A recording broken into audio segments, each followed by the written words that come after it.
R-T admission 2026-27 पालक वर्गांनी admission अजूनही घेतलेले नाही.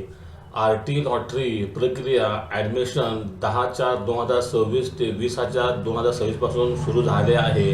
पात्र विद्यार्थ्यांना प्रवेश घेण्याची मुदत 10/4 ते 20/4 पर्यंत आहे. पण अजून बऱ्याचशा पालकांनी प्रवेश घेतलेले नाहीत, डॉक्युमेंट व्हेरीफाय केलेले नाहीत. तर पालक वर्गांनो, आता फक्त 2 ते 3 दिवस उरले आहेत. या 2 ते 3 दिवसामध्ये आपण आपले ॲडमिशन प्रक्रिया पूर्ण करायची आहे.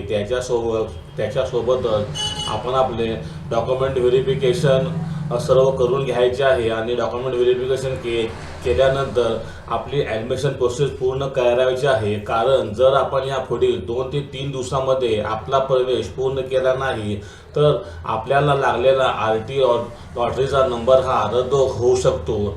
तर पालक वर्गांनो, चला आपण आता बघूया की आपण कसे पाहू शकाल की आपले ॲडमिशन झाले आहे की नाही.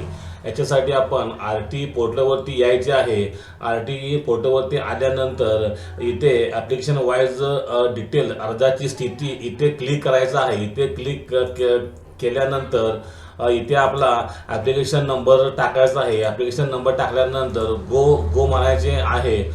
तर इथे आपण पाहू शकता पालक मित्रांनो, तर इथे आपणास ॲडमिशन डेट, ॲडमिट कार्ड आणि सर्व इथे आपल्याला मिळालेल्या शाळेची डिटेल येऊन जाईल. तर इथे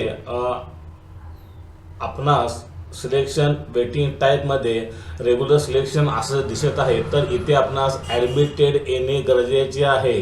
ॲडमिटेड म्हणजे आपण प्रवेश घेऊन पूर्ण केला आहे. जर आपल्या ॲप्लिकेशन नंबरमध्ये ॲडमिटेड असे आले तरच आपला प्रवेश निश्चित मानला जाईल, अन्यथा आपला प्रवेश कॅन्सल होऊ शकतो.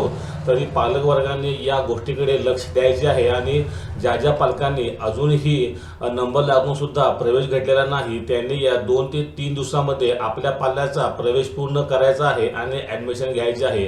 धन्यवाद पालक मित्रांनो. हा एक आपल्यासाठी लहानसा व्हिडिओ होता. हा माझा व्हिडिओ आवडला असल्यास माझ्या चॅनलला शेअर करा, लाईक करा आणि सबस्क्राईब करा. धन्यवाद.